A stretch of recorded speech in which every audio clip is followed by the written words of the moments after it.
नमस्कार। आज की इस चर्चा में हम एक ऐसी कथा पर गौर करने वाले हैं जो सीधे हमारी आत्मा को झकझोर देती है। अधिक मास महात्म्य के बारे में अध्याय की गहराइयों में उतरेंगे और देखेंगे कि द्रौपदी की ये कथा सिर्फ एक पुराना इतिहास नहीं, बल्कि अटूट विश्वास और पूर्ण समर्पण की सबसे शक्तिशाली मिसाल है। तो चलिए बिना किसी देरी के शुरू करते हैं। अब जरा इस बात पर गौर कीजिए, जब पूरी दुनिया आपके सामने चुप खड़ी हो, अपनी नजरें चुरा लें, तब ऐसी गहरी निराशा और अकेलेपन के क्षण में आखिर रक्षा कौन करता है? ये एक ऐसा सवाल है ना, जो किसी को भी अंदर तक हिलाकर रख दे। तो आइए सबसे पहले बढ़ते हैं हमारे पहले हिस्से की तरफ, द अल्टीमेट क्राइसिस, यानी चरम संकट। चलिए उस क्षण की कल्पना करते हैं। कौरव सभा में एक ऐसी घटना घटी जिसने सब कुछ बदल कर रख दिया। दुशासना द्वारा द्रौपदी के बाल पकड़कर उन्हें उस भरी सभा में घसीटा जाना। सोचिए ये मंजर कितना भयानक रहा होगा। वहां उन्हें हृदय को छलनी कर देने वाले कटु वचन सुनने पड़े। ये चीरहरण का क्षण एक ऐसी असहाय और निराशाजनक स्थिति थी जहां दूर दूर तक बचाव का कोई रास्ता ही नहीं दिख रहा था। और यहाँ सबसे हैरान करने वाली बात क्या थी? द्रौपदी कोई आम महिला नहीं थी। उनके पास उस समय के सबसे शक्तिशाली रिश्ते थे। माता पिता, साहस के प्रतीक उनके पति यानी पांडव, उनके भाई और कई ताकतवर साथी। लेकिन उस क्षण उस भरी सभा में सबके सब मौन खड़े थे, एकदम शांत। ये सारे सांसारिक रिश्ते उनकी रक्षा करने में पूरी तरह विफल रहे। उनका वो अकेलापन यहाँ बिल्कुल स्पष्ट और दर्दनाक रूप से सामने आता है। अब आगे बढ़ते हैं और इस कथा को बेहतर समझने के लिए थोड़ा पीछे चलते हैं। दूसरा भाग, कर्मों का अतीत। इस चरम संकट के पीछे एक बहुत गहरा आध्यात्मिक पहलू है जो सीधे उनके पिछले जन्म के कर्मों से जुड़ा है। स्त्रोतों में बताया गया है कि पिछले जन्म में वो एक तपस्विनी कन्या थी जो आश्रम में अत्यंत दुख और शोक में जलकर मृत्यु को प्राप्त हुई। फिर उस निराश आत्मा ने अगले जन्म में राजा द्रुपद के पवित्र यज्ञ कुंड से एक स्वर्णिम कांति वाली राजकुमारी पंचाली के रूप में जन्म लिया। स्वयंवर में अर्जुन ने मछली की आंख भेद कर उन्हें प्राप्त किया और फिर कर्मों का यही चक्र उन्हें हस्तिनापुर के इस महासंकट तक ले आया। एक पीड़ित आत्मा से एक तेजस्वी राजकुमारी और वहां से इस कौरव दरबार तक का सफर वाकई कर्मिक नियमों का एक अद्भुत उदाहरण है। यहाँ एक बहुत ही महत्वपूर्ण आध्यात्मिक सिद्धांत सामने आता है। पुरुषोत्तम मास, जिसे हम अधिक मास भी कहते हैं, ये एक अत्यंत पवित्र महीना होता है।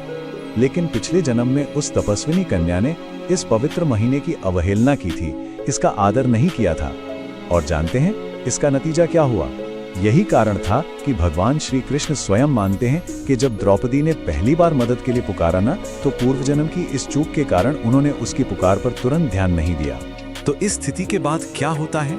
यहाँ से शुरू होता है हमारा तीसरा भाग, समर्पण की पुकार। लेकिन देखिए कथा यहाँ रुकी नहीं। जब द्रौपदी का इस सांसारिक दुनिया से, अपने शक्तिशाली पतियों और यहाँ तक कि खुद की ताकत पर से पूरा विश्वास उठ गया, तब उन्होंने अपना सब कुछ पूरी तरह से ईश्वर को सौंप दिया। उन्होंने एकदम निराश होकर श्री कृष्ण को इन अत्यंत आत्मीय नामों से पुकारा।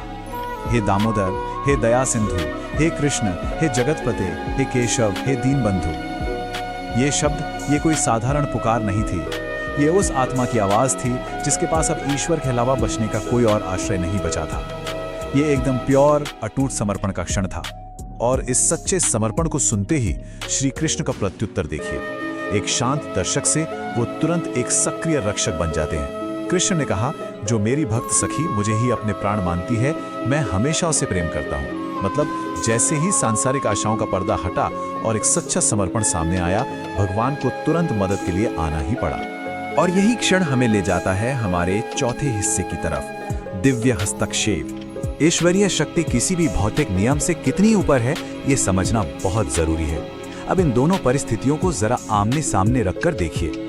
एक तरफ है हमारे सांसारिक रिश्ते और सहारे, जो दुशासना की इतनी बड़ी क्रूरता के सामने पूरी तरह फेल हो गए, और दूसरी तरफ है सच्चा आत्मिक समर्पण, जिसने बिना किसी देरी के तुरंत ईश्वर की कृपा को आकर्षित कर लिया।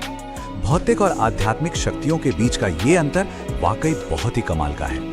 जब द्रौपदी ने दुनिया से पूरी तरह निराश होकर पर ईश्वर पर पूरे विश्वास के साथ दूसरी बार पुकारा, तो श्री कृष्ण तुरंत गरुड़ पर सवार होकर वहां प्रकट हो गए। उन्होंने पलक झपकते ही उस सभा को वस्त्रों के एक अनंत भंडार से भर दिया। ये चमत्कार इस बात का पक्का प्रमाण था कि जब आपका समर्पण 100% होता है ना, तब ईश्वरीय सहायता आने में एक क्षण का भी विलंब नहीं होता। द्रौपदी के सम्मान की पूरी रक्षा हुई और उस भारी सभा का अहंकार चकनाचूर हो गया। अब एक सवाल उठता है कि ईश्वर के दिल में एक सच्चे भक्त की जगह आखिर होती कितनी बड़ी है।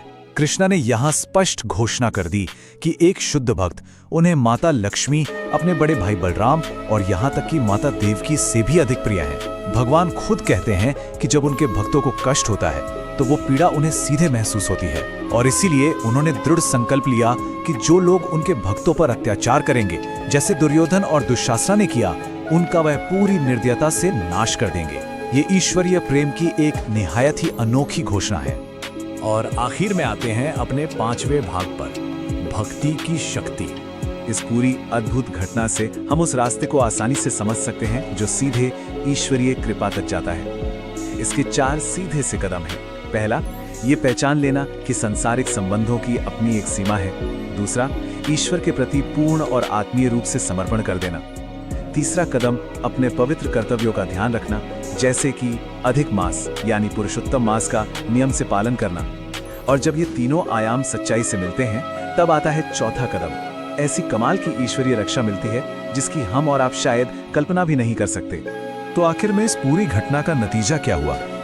इस असीम कृपा से प्रेरित होकर युधिष्ठिर और सभी पांडवों ने ये पूरी तरह मान लिया कि श्री कृष्ण ही उनके जीवन का एकमात्र आधार हैं, उनके प्राण हैं। उन्होंने इस अद्भुत रक्षा को अपनी आंखों से देखा और इसका महत्व समझा।